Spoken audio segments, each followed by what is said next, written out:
कैसे मैंने 85 नंबर्स लाए बिना एमपीजी के पढ़े और बिना इधर-उधर के करंट अफेयर और इन सब में टाइम वेस्ट किया। और सबसे पहले मैं अपना इंट्रोडक्शन दे देता हूँ। मैं हूँ विकास और रिसेंटली मैंने ईएसआईसी एसएसओ में ऑल इंडिया रैंक 33 लाई है और करंटली मैं वर्किंग हूँ सब इंस्पेक्टर इन सीएपीएफ। तो हाँ, मैं एलिजिबल हूँ आपको कंप्लीटली गाइड करने के लिए। पहली चीज है डेली मॉक्स, और जो आपके क्वेश्चंस गलत होंगे आपको उसको लिख के रखना है और लास्ट के 5 दिन में आपको उसी को रिपीटेडली पढ़ना है कि वो गलतियां एग्जाम में ना हो। लोग गधों की तरह पढ़ते रहते हैं फिर भी एग्जाम में अच्छे नंबर्स नहीं आए, और ऐसा इसलिए क्योंकि उनने कभी सीखा ही नहीं कि कैसे अपने दिमाग से आउटपुट लेना है। डेली मॉक देने से आपके दिमाग को ऐसी ट्रेनिंग मिल जाएगी कि आपका दिमाग आपके जो माइंड में नॉलेज भरी है वो पूरी निकालने लगे। और दूसरी चीज, आपको अपने सोर्सेस लिमिटेड रखने हैं हर सब्जेक्ट। लोग एक ही सब्जेक्ट की 5-5 6-6 बुक्स रखते हैं जिसका कोई मतलब नहीं है, क्योंकि हर बुक में 2 से 3% का ही ज्यादा से ज्यादा फर्क होता है। तो लोग 10 बुक पढ़ के अपने आप को संतुष्टि तो दिला लेते हैं लेकिन उनका सिलेक्शन नहीं होता कभी, क्योंकि सिलेक्शन केवल एक बुक को 10 बार पढ़ने से। तो स्मार्ट वर्क करें और अपना पैसा और अपनी एनर्जी दोनों बचाएं।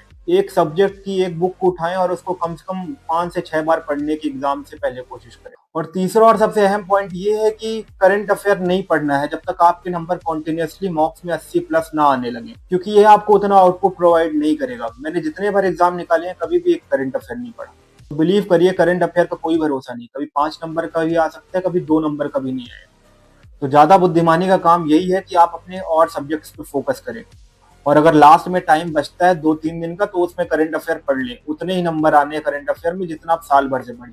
और लास्ट पॉइंट ये है कि ओवर कॉन्फिडेंट रहना अंडर कॉन्फिडेंट रहने से बेटर है, क्योंकि अंडर कॉन्फिडेंट आदमी लड़ना ही नहीं चाहता, वो अपने दिमाग में पहले ही हार मान चुका, तो इसीलिए उसका दिमाग एनर्जी लगाना ही नहीं चाहता एग्जाम। और ओवर कॉन्फिडेंट रहने में कम से कम ये चीज अच्छी है कि आप अपना 100% दे के काम करते और कभी आप पैनिक नहीं करते। और यही चीज मैंने फॉलो करी थी। मैंने एग्जाम देने से पहले ही बोल दिया था अपने भाई को कि मैं एग्जाम सेंटर में टॉप करूंगा, और हुआ भी ऐसा।